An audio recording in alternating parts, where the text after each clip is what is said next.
오늘 읽으실 말씀은 민수기 9장 15절에서 23절까지 말씀입니다. 민수기 9장 15절에서 23절까지 말씀입니다. 제가 읽고 마지막 절 다 같이 합독하도록 하겠습니다. 성막을 세운 날에 구름이 성막 곧 증거의 성막을 덮었고 저녁이 되면 성막 위에 불 모양 같은 것이 나타나서 아침까지 이르렀으되 항상 그러하여 낮에는 구름이 그것을 덮었고 밤이면 불 모양이 있었는데 구름이 성막에서 떠오르는 때에는 이스라엘 자손이 곧 행진하였고 구름이 머무는 곳에 이스라엘 자손이 진을 쳤으니 이스라엘 자손이 여호와의 명령을 따라 행진하였고 여호와의 명령을 따라 진을 쳤으며 구름이 성막 위에 머무르는 동안에는 그들이 진영에 머물렀고 구름이 성막 위에 머무르는 날이 오랠 때에는 이스라엘 자손이 여호와의 명령을 지켜 행진하지 아니하였으며 혹시 구름이 성막 위에 머무는 날이 적을 때에도 그들이 다만 여호와의 명령을 따라 진영에 머물고 여호와의 명령을 따라 행진하였으며 혹시 구름이 저녁부터 아침까지 있다가 아침에 그 구름이 떠오를 때에는 그들이 행진하였고 구름이 밤낮 있다가 떠오르면 곧 행진하였으며 이틀이든지 한 달이든지 1년이든지 구름이 성막 위에 머물러 있을 동안에는 이스라엘 자손이 진영에 머물고 행진하지 아니하다가 떠오르면 행진하였으니 마지막 절 다 같이 읽겠습니다. 곧 그들이 여호와의 명령을 따라 진을 치며 여호와의 명령을 따라 행진하고 또 모세를 통하여 이르신 여호와의 명령을 따라 여호와의 직임을 지켰더라. 아멘. 오늘 이 시간 여호와의 명령을 따라 라는 제목으로 말씀을 전하도록 하겠습니다. 사랑하는 성도 여러분, 우리가 살아가는 이 세상은 끊임없이 우리에게 이렇게 속삭입니다. 멈추지 마라, 달려라, 남들보다 앞서가라. 그래서 서점에 가보면 온통 속도, 성장, 성공에 관한 책들이 넘쳐납니다. 그래서인지 우리는 무엇인가 진행이 되어지고 또 우리가 앞으로 나아가고 또 우리 눈에 보이는 그러한 성과들이 있을 때마다 우리는 안심합니다. 그런데 반대로 하던 일을 멈추거나 혹은 계획에 틀어지거나 아니면 우리가 제자리에 맴돌고 있을 때, 그렇게 느낄 때 우리는 불안함을 넘어서 공포를 느낍니다. 혹시 지금 여러분의 인생의 그 신호등 가운데서도 빨간불이 켜져서 오지도 못하고 가지도 못하고 안절부절하고 계신 그런 분들 계십니까?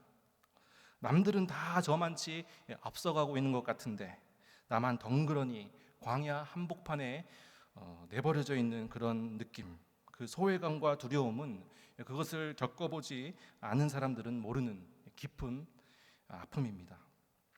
우리가 볼 때 이 이스라엘 백성들의 상황도 딱 이러했습니다. 이스라엘 백성들이 애굽을 출애굽을 해서 금세 가나안 땅에 도착할 줄 알았는데 이 애굽 땅, 고센 땅에서부터 이 가나안 땅까지의 거리는 불과 300km, 400km까지밖에 안 됩니다. 이 성경에서도 열 하루길이라고 구체적으로 이렇게 기한까지 제시하고 있습니다. 천천히 걸어도 한 달이면 갈 수 있는 그 길, 아마 이스라엘 백성들도 금세 젖과 꿀이 흐르는 가나안 땅으로 갈 수 있을 거라고 생각을 했습니다. 그런데 하나님께서 이 이스라엘 백성들을 그 척박한 광야 그리고 시내산에 1년 동안 하나님께서 이스라엘 백성들을 붙잡아 두십니다.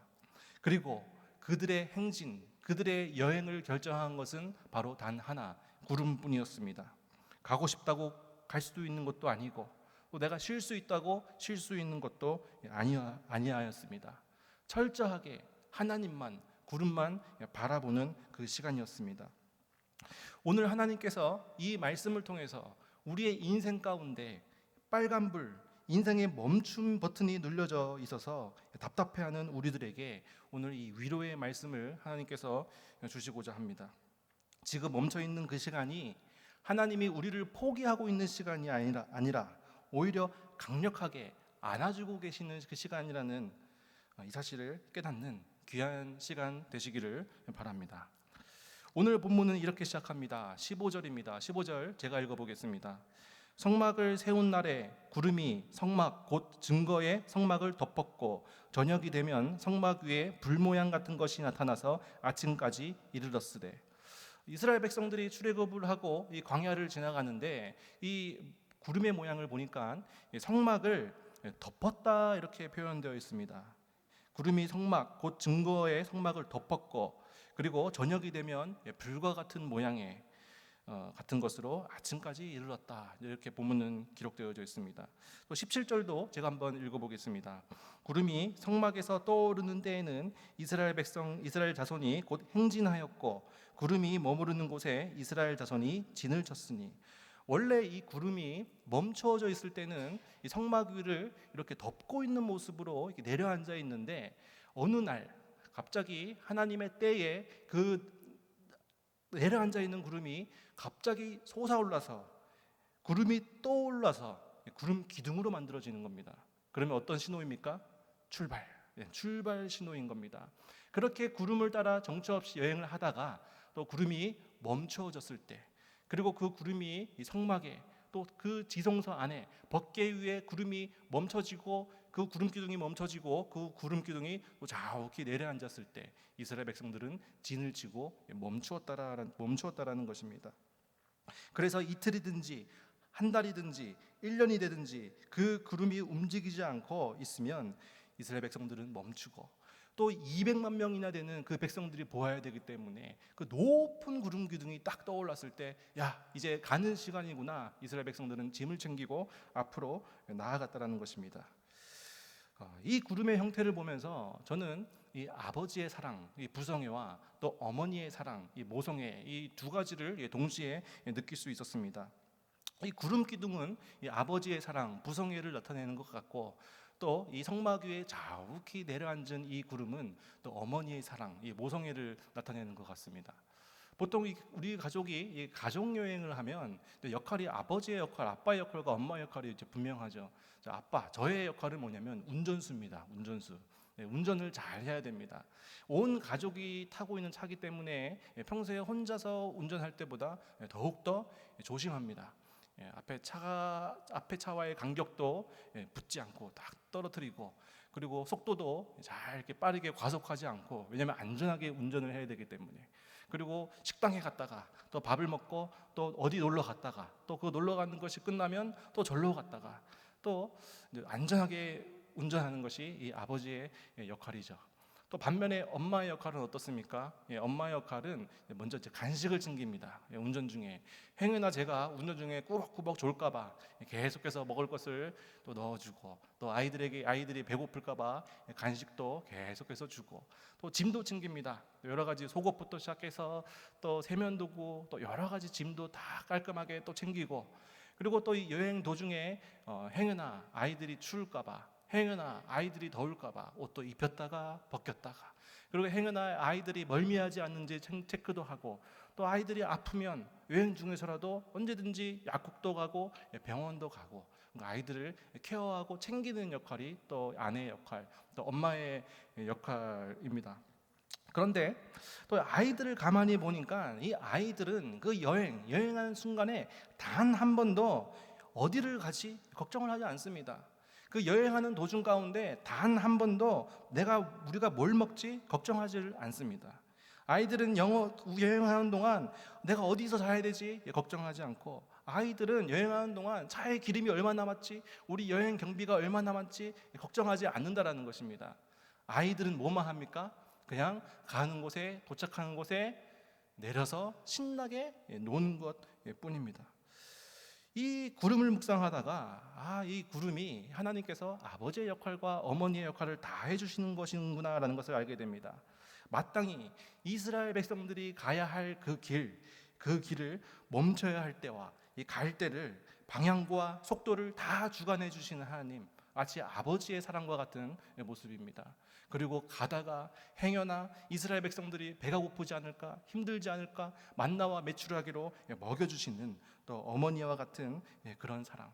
그리고 행여나 이스라엘 백성들이 지칠까봐 길을 구름 기둥이 앞세워서 가다가 옆에 개천이나 또 강을 만나면, 쉴만한 물가를 만나면 그것에 휴식하게끔 구름 기둥이 멈춰 흐르고, 또 성막 위로 구름이 자욱히 내려앉아서 이스라엘 백성들을 품어주시는 그 어머니와 같은 사랑 또한 이 본문 말씀을 통해서 우리가 알 수 있습니다. 그래서 이스라엘 백성들 또한 걱정해야 될 것은 무엇입니까? 단 한 가지입니다. 그냥 하나님 말씀에 순종하는 것이죠. 우리가 어떻게 가야 되냐? 우리가 언제 가야 되냐? 우리가 어디에서 자야 되냐? 우리가 비용이 얼마 드느냐? 이런 걱정을 할 필요가 없다라는 것입니다. 이스라엘 백성들은 그냥 구름 기둥을 보고 하나님이 가라는 곳에 가고 하나님께서 멈추라는 곳에 멈추면 되는 것 뿐입니다. 우리도 마찬가지인 것 같습니다. 하나님께서 우리의 인생길을 주관하시고 우리 인생길을 인도해 주시는데 우리가 해야 될 일은 무엇입니까? 내가 이 인생길을 어떻게 가지? 어디로 가야 되지? 어떤 방향과 어떤 속도로 가야 되지? 내가 인생길을 가는데 비용이 얼마 들지? 내가 어디서 자야 되지? 내가 뭘 먹어야 되는지 생각하고 고민하는 것이 아니라 하나님께 맡기고 순종하면 되는 것, 어린아이와 같이. 그것이 저희들의 역할이라는 것입니다. 하나님을 신뢰하고 하나님께 순종하는 것. 그래서 여러분, 우리 인생길을 가는데 한번 여러분들이 한번 계획해 보시기 바랍니다. 계획을 한번 해보시기 바랍니다. 내가 이제 이 행진을 하는데 오늘은 내가 30km만 가야지. 내가 이제 이번 주는 내가 컨디션이 별로 안 좋으니까 10km만 가야지. 우리가 아무리 인생 계획을 세워도 구름 기둥이 움직이지 않으면 우리는 500m도 못 갑니다. 그래서 잠언 16장 9절에서 하나님께서 이렇게 말씀하십니다. 우리 다 같이 한번 읽어보겠습니다. 시작. 사람이 마음으로 자기의 길을 계획할지라도 그의 걸음을 인도하신 이는 여호와이시니라. 아무리 우리가 계획해도 구름이 멈춰 있다면 우리가 어디로 가겠습니까? 하나님이 문을 열어주시지 않으면 우리는 못 가는 것입니다. 반대로 구름이 떠올라서 구름이 저기 앞서가는데 내가 불순종하고 안 가겠다 한번 해보시기 바랍니다. 아마 하나님께서 매를 대시더라도 아마 우리는 끌려갈 겁니다. 아무리 우리들이 인생의 시간표를 정하고 계획표를 짜도 우리들의 인생은 나의 인생의 계획표대로 되지 않습니다. 바로 철저한 하나님의 계획 속에 우리의 인생이 움직여지게 된다는 것입니다. 우리의 마음으로 그 길을 계획할지라도 걸음과 방향을 인도하시는 분은 바로 여호와 하나님이시다. 하나님의 시간표대로 우리는 움직이게 되는 것입니다. 따라서 멈추는 것도 하나님의 시간표에 있고 또 가는 것 또한 하나님의 시간표 안에 있게 다 들어있다는 것입니다. 그런데 이게 왜 중요한지 아십니까? 여기 이 시간 내가 지금 멈춰 있다고 생각하시는 분들 초조해 하시지 말라는 것입니다. 우리들의 시간표에는 없었던 시간이지만 하나님의 시간표에는 꼭 필요한 시간이 바로 이 멈춤의 시간이라는 것입니다. 하나님께서 우리 인생의 구름 기둥을 멈추기로 작정하셨다는 것입니다. 몇 년, 몇 월, 며칠부터 몇 년, 몇 월, 며칠까지 암흑에는 멈춰 있는 시간이다라고 하나님께서 시간표로 딱 정해 두셨다는 것입니다. 구름 기둥을 세우지 않고 구름 기둥을 내려안아 감싸기로 하나님은 작정하셨다는 것입니다. 그 시간은 인간의 어떠한 노력으로도 땡길 수가 없는 시간입니다. 오늘 본문 22절을 보시기 바랍니다. 22절에 이렇게 기록되어져 있습니다. 이틀이든지 한 달이든지 1년이든지 구름이 성막 위에 머물러 있을 동안에는 이스라엘 자손이 진영에 머물고 행진하지 아니하다가 떠오르면 행진하였으니, 이스라엘 백성들이 행진하는 모습을 보면 하루 가고 하루 쉬고 하루 가고 하루 쉬고 이런 그 행진이 아니라 이틀이든지 한 달이든지 1년이든지 또 혹은 우리 인생 가운데 10년이든지 하나님께서 멈추기로 작정하셨을 때 멈춰 있다가 하나님께서 가라고 명령하실 때 가는 것, 이것이 바로 하나님의 시간표. 그래서 하나님의 시간표는 여호와 하나님의 손안에 있는 것이다라는 것입니다. 그럴 때 우리가 멈춰 있을 때 우리가 분명히 기억해야 하는 것은 우리가 머물러 있는 시간이라고 해서 구름이 우리를 떠나지 않는다라는 것입니다. 구름의 모양만 바뀌었을 뿐입니다. 그냥 갈 때는 구름 기둥처럼 이렇게 세워진 모습으로 보이고, 또 우리가 멈춰 있을 때에는 구름 기둥이 사라진 것 같지만 사라진 것이 아니라 자욱히 내려앉아서 오히려 강력하게 우리를 품고 있다는 것을 우리는 알아야 됩니다. 그래서 구름은 멈추었을 때든지 행진할 때라든지 우리를 떠난 적이 없다라는 사실입니다. 오히려 어머니처럼 더 친밀하게 멈춰 있는 시간, 우리를 감싸고 있는 것입니다. 그래서 우리가 머물러 있는 시간은 하나님이 떠난 시간이 아닙니다. 저를 한번 따라해 보실까요? 머물러 있는 시간은 하나님이 떠난 시간이 아니다. 네, 그렇습니다. 머물러 있는 시간이라고 해서 하나님이 떠나 있는 시간이 아니라는 것입니다. 구름의 모양만 바뀐 겁니다.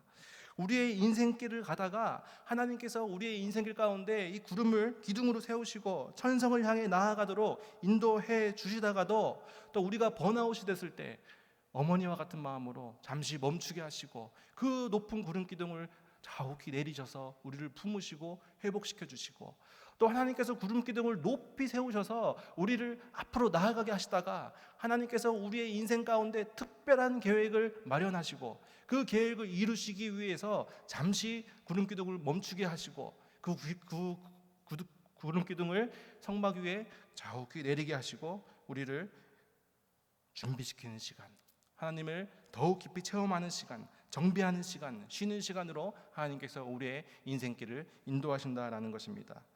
아마 여기에 내가 멈춰 있다라고 생각하는 분들, 많은 분들이 있을 것 같습니다.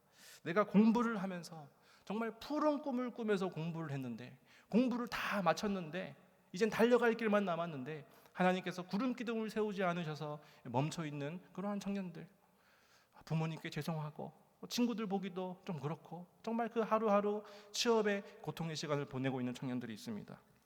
퇴직과 재취업의 문턱에서 내가 성실하게 한 길만 걸어왔는데 명예퇴직이나 갑작스러운 구조조정으로 인해서 일이 멈춰 계신 분들, 다시 시작하려고 하니까 막막하기도 하고, 경력은 있는데 마땅히 일할 자리도 없고 마치 광야 한복판에 다시 짐을 싸야 할지 아니면 머물러 있을지 고민하고 있는 분들, 그리고 사업의 위기와 정체, 열심히 기도하면서 사업을 확장시키고자 노력했지만 예상치 못한 경제의 침체와 외부 환경으로 인해서 더 이상 나아가지도 못하고 또 현상 유지조차 버거워하시는 분들, 하나님이 문을 열어주시지 않아 제자리 걸음만 하고 있는 것 같은 고통을 겪고 계실지도 모르겠습니다.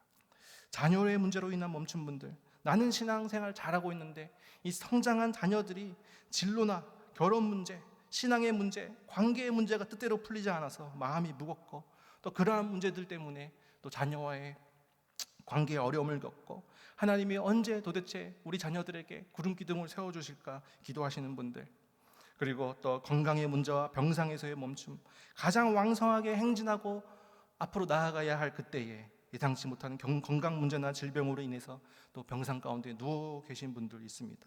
고통의 문제뿐만이 아니라 하나님 도대체 언제까지 저를 이 자리에 멈춰두시겠습니까? 라고 호소하면서 인생길을 기약 없이 중단해야 하는 그런 분들, 그리고 그 가족분들도 있습니다. 여러분, 사도 바울을 한번 보시길 바랍니다. 사도 바울, 우리는 사도 바울을 착각하는 경우가 있습니다. 사도 바울이 사도행전 9장에서 다메섹 도상에서 예수님을 만나고 단 한 번도 쉬지 않고 다름박질했던 그런 사람으로 우리는 착각합니다. 여러분들도 다 그렇게 생각하지 않습니까? 왜냐하면 이게 사도 바울이 그런 단어들, 그런 용어들을 사도행전에서 계속 씁니다. 성경에서 계속 씁니다. 나의 달려갈 길과, 나중에 디모데후서에는 나의 달려갈 길을 멈추고, 빌립보서에서도 이렇게 말하고, 사도 바울에게는 이 멈추어진 구름이 자욱히 내려앉은 시간이 없는 것만 같습니다. 그런데 이 사도 바울에게 이 구름의 기둥이 세워지지 않아서 멈춰졌던 시간이 얼마나 되시는지 아십니까? 나중에 이 사도행전 11장에 보면 이 바나바가 나옵니다. 근데 이 바나바가 이 안디옥 교회를 개척하는데 이 안디옥 교회가 부흥을 해버린 겁니다. 그래서 이 바나바가 도저히 혼자 힘으로 이 목회를 하기 힘들어서 어떻게 하지 고민을 하다가 딱 한 명 떠오르는 사람이 있었는데 바로 길리기아에 있는 다소에 있는 이 바울을 떠올립니다. 그래서 바나바가 다소까지 가서 사도 바울을 데리고 와서 이 안디옥 교회에 티칭 파스터, 그러니까 오늘 말로 교육 디렉터로 청빙을 합니다. 그래서 열심히 1년 동안 사역을 합니다. 그리고 이 바나바와 사도 바울이 또 이제 파송을 받아서 이제 선교 여행을 떠나는데 그게 바로 1차 선교 여행입니다. 2년 걸렸습니다. 2년. 그리고 이 선교 여행을 끝나고 그리고 나중에 이제 예루살렘을 또 방문하게 됩니다. 이 바나바와 사도 바울이 이제 그때에 이 사도 바울, 이 예루살렘을 방문하던 사도 바울이 갈라디아서 2장 1절에 뭐라고 얘기하냐면 14년 후에 이렇게 사도 바울은 이야기를 합니다. 무엇으로부터 14년 후입니까? 사도 바울이 다메섹 도상에서 예수님을 특별하게 또 뜨겁게 만난 이후로 14년 후에 예루살렘에 도착했다, 이렇게 사도 바울은 고백하고 있습니다. 그럼 한번 좀 되돌아보기를 원합니다. 사도 바울이 바나바와 전도 여행, 선교 여행을 한 게 몇 년이었죠? 2년입니다. 2년. 그럼 14년에서 2를 빼면 몇 년이죠? 12년. 그리고 사도 바울이 또 바나바와 함께 안디옥 교회에서 사역했던 시간이 몇 년이죠? 1년. 그럼 12에서 1을 빼면 몇 년이죠? 11년입니다. 11년 전에 바울은 어디에 있었습니까? 길리기아 다소 고향 땅에 있었습니다. 그러니까 그는 장장 11년의 시간, 그 다메섹 도상에서 뜨겁게 하나님을 만나고 그 11년이라는 기간 동안 하나님께서 그 구름 기둥을 세우지 않아서 사도 바울은 기다리고 있었던 시간, 그 시간이 11년이라는 것입니다. 고향 길리기아 다소에서 그에 대한 기록이 어떤 기록도 나와 있지 않은 이 감추어진 11년, 아무 생각도 없이 있었던 물론 아무것도 안 하진 않았겠죠. 뭐 열심히 했을 겁니다. 근데 그 시간이 바로 11년이 머물렀던 시간이 11년이었다라는 것입니다. 그 11년이 지나자 드디어 사도 바울의 인생 가운데 구름 기둥이 세워지고 사도 바울은 그 위로부터 죽기 전까지 목숨을 다해 달려가게 됩니다. 바울도 이러할진데 우리들은 어떻겠습니까? 누구에나 지금 이 현재 자리에 여기 앉아 계시는 분들 중에서 지금 인생 가운데 구름 기둥이 높이 올라서 열심히 지금 달려가고 있고 하는 일마다 다 잘 되고 내가 정말 내일이 기대되고 정말 하나님과 하루하루 이 동행하는 삶이 정말 감격적인 삶을 살고 계시는 그런 분들도 계실 겁니다. 그런데 반면에 내 인생 가운데 구름 기둥이 세워지지 않아서 성막 위에 자욱히 앉아있는 그 구름을 바라보면서 언제 하나님께서 나의 인생 가운데 구름 기둥을 세워주실까 조바심 내며 또 초조해하면서 기다리시는 그런 분들도 분명히 계시다라는 것입니다. 하나님께서는 구름 기둥을 세우는 순간, 그 순간만 중요시 여기는 것이 아니라 또 구름 기둥이 자욱히 내려앉은 이 시간이 실패하는 시간이 아니라는 것입니다. 전도서 7장 13절을 제가 읽어보겠습니다. 하나님께서 행하시는 일을 보라. 하나님께서 굳게 하신 것을 누가 능히 곧게 하겠느냐. 하나님의 계획을 사람이 바꿀 수 없다라는 것입니다. 계속해서 14절을 제가 읽어보겠습니다. 형통한 날에는 기뻐하고 공고한 날에는 되돌아보아라. 이 두 가지를 하나님이 병행하게 하사 사람이 그의 장래의 일을 능히 하려 알지 못하게 하셨느니라. 하나님께서는 우리의 인생 가운데 기쁨의 날도 허락하시고 또 동시에 공고한 날도 우리 인생 가운데 허락하셔서 이것을 병행하신다라는 것입니다. 어떤 인생 길 가운데서는 기쁨의 날, 형통한 날도 있고 또 이것만 계속되는 것이 아니라 또 어떤 인생 가운데서는 인생의 순간에는 또 공고한 날도 있고 또 그렇다고 해서 공고한 날이 영원히 지속되는 것도 아니고 다시 또 기쁜 날도 있고 하나님께서는 이것을 교체하고 계신데 아까 읽었던 말씀을 보니까 형통한 날에는 기뻐하고 그리고 공고한 날에는 어떻게 하라고요? 되돌아보라라는 것입니다. 되돌아보아라, 정비하라, 쉬어라, 준비하라라는 것입니다. 여러분, 우리 인생 가운데 그 높은 구름 기둥이 높이 세워져서 앞으로 신나게 달려가시는 분들도 있고 또 어떤 분들은 잠시 멈추는 분, 잠시 멈출 줄 알았는데 이 멈춤이 너무나도 길어지네. 고통 가운데 있는 분들도 적지 않으실 겁니다. 그런데 우리는 착각해서는 안 됩니다. 구름 기둥이 높이 떴다고 해서 하나님이 사랑하는 시간, 하나님께 축복받는 시간, 구름 기둥이 자욱히 내려앉았다고 해서 내가 하나님께 벌 받는 시간, 하나님께 심판받는 시간이 아니라는 것입니다. 이 두 시간 모두 우리 인생 가운데 필요하고 오히려 구름 기둥이 자욱히 내려앉았을 때 마치 암탉이 새끼를 품듯이 하나님께서 우리를 안아주는 그런 시간이라는 것입니다. 그래서 하나님 명령이 없으면 우리가 아무리 가고 싶어도 못 가고 또 하나님의 명령이 없으면 우리가 쉬고 싶어도 쉴 수 없는 것, 하나님의 시간표가 하나님 손에 달려 있다라는 것입니다. 그래서 오늘 본문 말씀을 보면 하나님 여호와의 명령이라는 단어가 8번이나 나옵니다. 8번. 한번 제가 읽어보겠습니다. 18절입니다. 이스라엘 자손이 여호와의 명령을 따라 행진하였고 여호와의 명령을 따라 진을 쳤으며 19절에 여호와의 명령을 지켜 행진하지 아니하였으며 20절에 다만 여호와의 명령을 따라 진영에 머물고 여호와의 명령을 따라 행진하였으며 또 23절 곧 그들이 여호와의 명령을 따라 진을 치며 여호와의 명령을 따라 행진하고 또 모세를 통하여 이르신 여호와의 명령을 따라 여호와의 지금을 지켰더라. 8번이나 나옵니다. 두세 번 나오는 것도 아니고 8번이나 여호와의 명령에 따라. 이게 무슨 뜻입니까? 우리 인생의 결국은 무엇에 달려 있다고요? 여호와의 명령에 달려 있다라는 것을 우리는 알 수 있습니다. 그렇다면 우리 인생길 가운데 그 구름 기둥이 저기 내려앉아서 이 멈춰 있는 이 시간에 우리는 도대체 무슨 시간일까? 이 시간은 단순히 대기하는 시간이 아닙니다. 바로 첫 번째로 여호와의 명령이 있어야 우리는 갈 수 있기 때문에 여호와의 명령을 들을 수 있는 귀를 만드는 시간이 바로 이 구름이 저기 내려앉아 있는 멈춰진 시간입니다. 우리가 인생의 내 속도대로 정신없이 달리다 보면 정작 중요한 하나님의 음성을 놓칠 때가 있습니다. 내 계획과 때로는 내 감정과 내 생각 이런 것들이 너무 시끄러워서 하나님의 명령이 들리지 않는 것입니다. 그래서 때때로 그럴 때 하나님께서는 우리를 멈추어 세우십니다. 그리고 세상의 소음을 하나님께서는 다 차단해 주시고 내 욕심의 볼륨을 줄여주시고 오직 하나님의 세밀한 음성을 들을 수 있도록 하나님께서 준비시켜 주신다는 것입니다. 그래서 하나님께서 우리의 인생에 그 구름 기둥을 멈추시고 그 성막 위에 자욱히 구름 기둥을 내리실 때는 하나님의 명령을 들을 수 있는 그 귀를 만드는 시간, 그렇게 우리는 이해할 수 있습니다. 두 번째는 뭐냐면 구름이 머물러 있는 그 시간은 언제든지 구름이 떠올라서 하나님께서 가라 하실 때 즉각적으로 우리가 순종할 수 있는 그 영적 근육을 만드는 시간, 이 시간이 바로 구름이 멈춰져 있는 시간입니다. 이 시간은 짐을 풀고 쉬는 것 같지만 우리의 영혼은 깨어 있어야 됩니다. 내 고집과 내 자아가 깨어지는 시간, 그리고 하나님의 뜻에 온전히 순종할 수 있는 준비가 되어지는 시간이 바로 진짜 그 멈춤의 목적입니다. 아까 사도 바울이 그 멈춤의 시간이 11년이라 그랬습니다. 11년. 그런데 여러분 다 이 사도 바울에 대해서 아마 잘 아실 겁니다. 이 사도 바울 어떤 사람이었습니까? 로마 시민권자였습니다. 그 당시 이 로마 시민권자는 귀족이었습니다. 그러니까 이 사도 바울은 부잣집 도련님입니다. 사도 바울이 부잣집 도련님인데 예수님께서 사도 바울을 특별히 만나 주셨는데 만약에 하나님께서 그때 그 사도 바울의 모습 그대로 하나님께서 사도 바울을 사역의 현장으로 딱 보내셨다면 아마 사도 바울은 한 달도 못 버티고 사역을 포기해 버렸을 겁니다.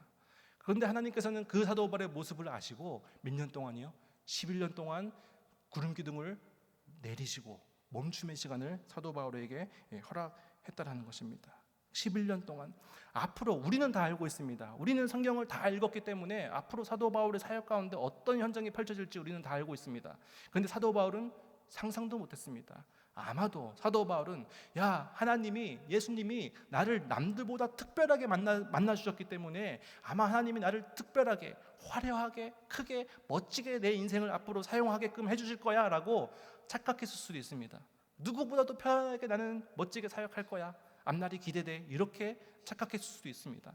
그런데 이 사도 바울의 앞날에 펼쳐진 사역은 뭐죠? 유대인에게 맞은 매, 40에서 하나 감한 매, 말이 39대지 거의 죽으라고 때리는 겁니다. 몇 번입니까? 5번이나 맞았습니다. 그리고 로마에서 태장도 거의 죽으라고 때리는 매입니다. 3번이나 맞았습니다. 공식적으로만 8번이고 수없이 매질을 당한 게 사도 바울의 사역입니다. 수고하고 애쓰고 여러 번 자지 못하고 줄이고 목마르고 여러 번 굶고 춥고 헐벗고, 이것이 그 사도 바울의 사역 가운데 펼쳐지는 사역의 현장이었습니다. 강의 위험, 강도의 위험, 동족의 위험, 이방인의 위험, 광야의 위험, 바다의 위험, 거짓 형제의 위험, 수차례 옥에 갇히고 여러 번 죽을 뻔했다고 사도 바울 자신의 입술로 고백을 합니다. 그런데 사도 바울이 그 11년간의 멈춤의 그 시간 동안 하나님께서 사도 바울을 준비시켜주고 영적으로 단련시켜 주셨을 때 사도 바울은 그 삶의 그 사역의 현장에서 뭐라고 기록합니까? 수차례, 수십 차례 기쁨에 대해서 이야기합니다. 그 고통 가운데 사도 바울은 기쁨에 대해서 얘기한다는 것입니다. 어떤 시간이 있었기 때문입니까?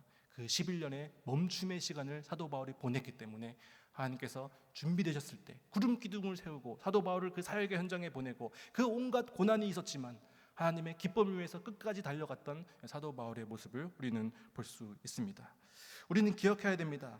준비되지 않은 자에게 하나님의 이동 명령은 축복이 아니라 재앙일 수도 있습니다. 그러니 여러분 지금 멈춰 계십니까? 억울해하지 마시길 바랍니다. 그 시간은 썩어가는 시간이 아닙니다. 익어가는 시간입니다.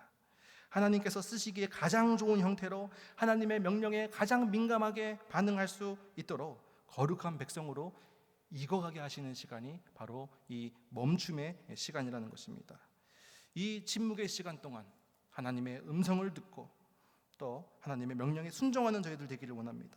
이 멈춰있는 시간, 이 세상에서 경험할 수 없는 그 하나님과 함께하는 그 경험을 하고 그리고 하나님을 만나고 오히려 그것 때문에 우리의 은사를 발견하고 비전을 발견하고 사명을 발견해서 그랬을 때에 그 우리 인생 가운데 구름 기둥이 높이 떠올랐을 때에 하나님 따라서 나아가서 원 없이 한없이 세상 가운데 나가서 앞서 나가서 행진하는 저희들, 그런 저희들이 되었으면 좋겠습니다.